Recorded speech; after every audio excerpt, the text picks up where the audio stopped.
Good morning, everybody. It's early. We're getting ready to go planer board fishing. I got one of my pro staff members with me, Ryan O'Neill. Ryan, we're going to go pull some live baits on some planer boards. Yes, sir. Get some gizzards, bluebacks. Hopefully show you a couple tips that'll help you catch more fish this spring. It's on. Time to go fishing.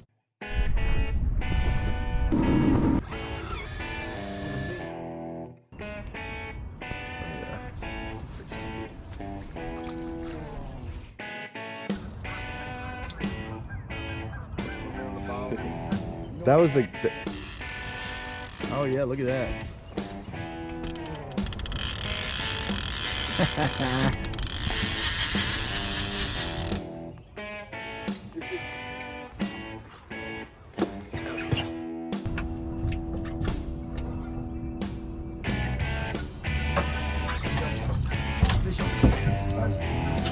Holy cow, look at that. What a smoker. Holy cow. He hit that going 100 miles an hour and he hadn't stopped yet. That was awesome. Typical planer board bite. And look, let's get a picture of that front graph and see what I'm saying. I'll tell you like this.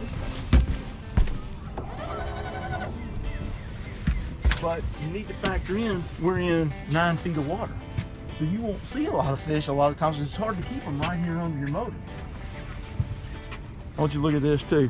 We had about 60 feet of line out. That fish burned that much line off there, like that. Oh man, that'll wake you up. good looking fish. Big girth, big shoulders.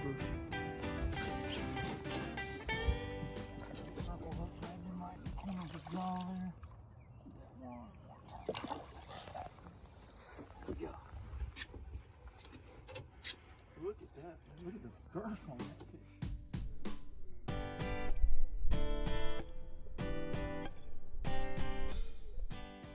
If you're new to fishing or new to planer board fishing, let me tell you a little bit about it and what the objective of a planer board is. It does several things. For one, you say, oh look here, we got one hooked up. Oh, if I catch up to him, I can't catch up to him. I think the fish is moving so fast left to right. Yeah, he took off going that way. We'll get back to the tutorial there in a minute. Let me catch this fish here. Now he's going the other way. Little striper.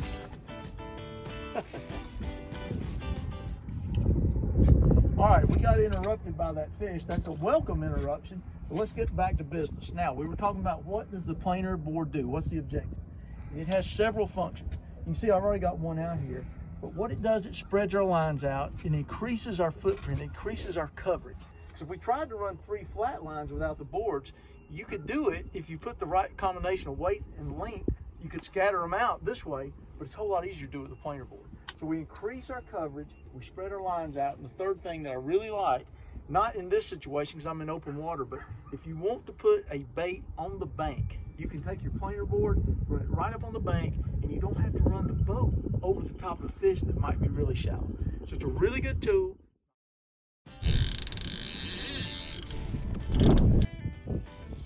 Oh yeah.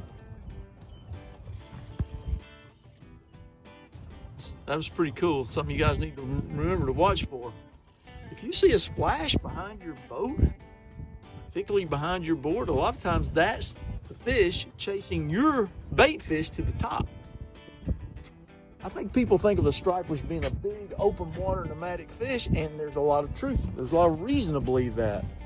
But you also need to be aware of the fact they are not afraid to come into skinny water when it's cool like this. If there's a food source back here, good chance he'll be back here with it. So if you got shad in the back of a creek, bluebacks, gizzards, spreads, whatever it is, and right now this is a perfect setup for this. The water's in the 50s. This is a lot of times when they'll get back in this stuff. Nice fish. There we go. Got it.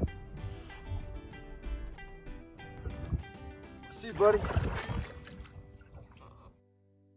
We've got our blueback about 40 feet behind the boat, and we're going to attach our planer board. To do this, we're going to take our swivel here, put a loop in our main line, roll it through so it clips in nicely.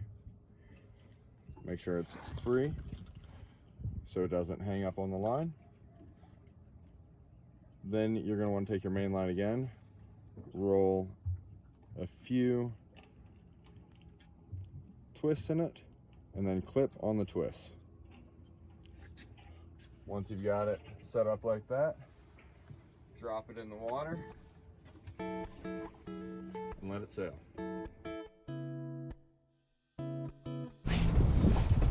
What we got, Mac? Oh man, we got cockpit chaos.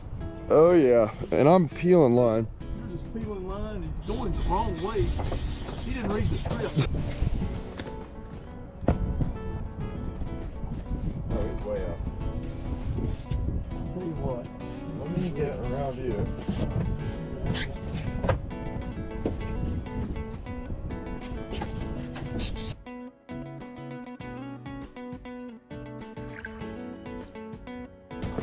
it's excellent. We got a nice, very nice mess to clean up now. Do that all day long, brother. Right.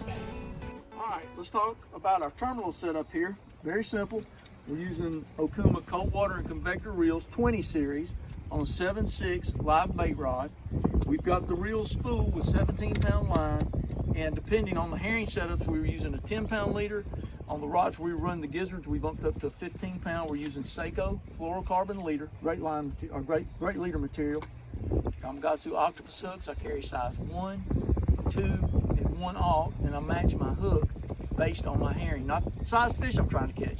Match your hook to your bait. For the bigger gizzards, then we were carrying 4 to 7/0, and again match them up to each individual fish. Split shot, number 7 split shot. Perfect planer board. That should have you good to go.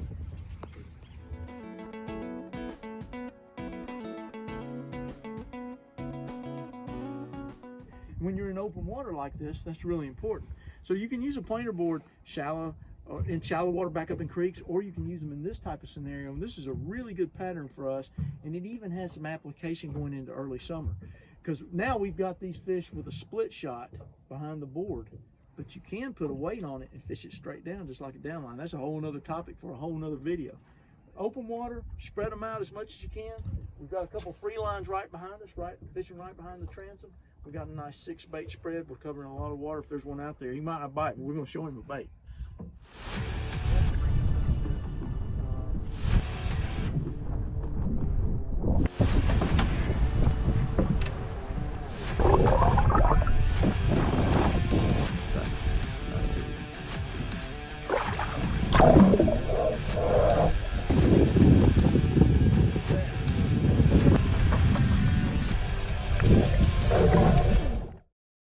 You've been reading in the fishing report about putting a split shot on your free lines or on your baits that are on the planer boards. Now, one thing about a split shot, when you crimp it on your line, remember you're crimping your line. So what I want you to get in the habit of doing, I'm gonna crimp that thing on there, but instead of putting them on our main line, get in the habit of tying your knot and leaving your tag in long enough to accommodate that split shot, or you can put 2 or 3 on there. But now we've got the weight and we've not compromised our main line, which with light line particularly is really important. So get in the habit of doing that, it'll avoid you a few breakoffs.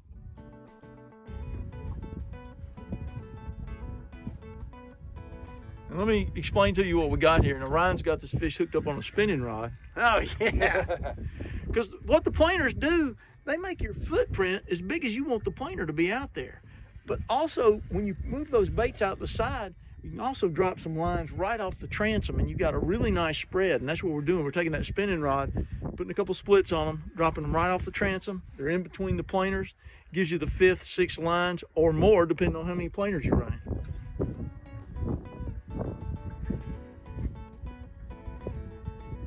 We got a lot of fish on a little bitty rod, is what we got here.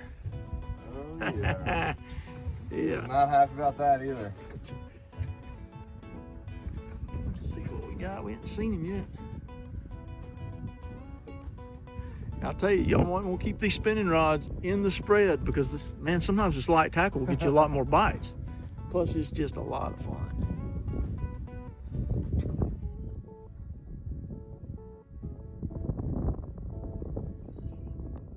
One important note too, what I was asking Matt is, how tight do you keep your drag on these? And he said, just enough to stick it, and that's what we got going on here right now.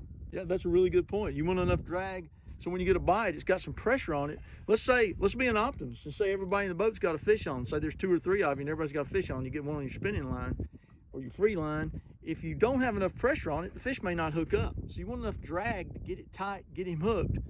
But of course you want him to be able to turn the spool, especially with this really light stuff. That's a really good point. And feather him up. As much as you gain on him, he'll take it right away from you. Just like that. This is really almost like ultralight. As far as striper tackle goes, that's almost ultralight. Oh yeah. We got a 10-pound main line with 8-pound leader. I shouldn't have told you that. You've been more nervous, right? But you know what? If you use this light line, if you'll take good care of your line, it's no big deal. If you got a good drag, take care of your line, check your leaders, you can catch fish this big and a lot bigger on light tackle. Do it all the time. You saw Ryan just you just got to be patient with him, just like Ryan did there. And then you got a fish. Got him, buddy? Yeah. He'll open his mouth, right? That's what got him into this situation. He don't do it. This is what got him in this situation to begin with. There we go. Look at there, that little circle wrapped him up. Look at the fish. Nice. Good job. Light tackle stripers. Fish are swimming around out here sometimes over 80, 90 feet of water. So you're probably wondering, do we need to use our electronics, or how can we use our electronics? And the answer is an absolute yes. For one, a lot of times these fish are scattered. So you're not going to see, you may or may not, but sometimes you just see singles or doubles. That's important. That tells you in the right place. The other thing I like to look for is when I get a bite, I look and see, am I on a high spot? Am I near a point? Am I near a channel? Because sometimes they will orient to structures. Sometimes it's completely random. They're out there looking for something to eat, and they're going where the food source takes them. But still, keep an eye, particularly your side imaging, because sometimes you'll see fish. They're shallow. Remember, even though we're in deep water, the fish are shallow. If the fish is 5, 8, 10 feet deep, he may not let you draw him on the DI. He may not stay under your boat, but you can see him on your SI. So even though it's random and we're fishing open water, use your sonar. It can give you little subtle hints and keep you in the right place, catch more fish.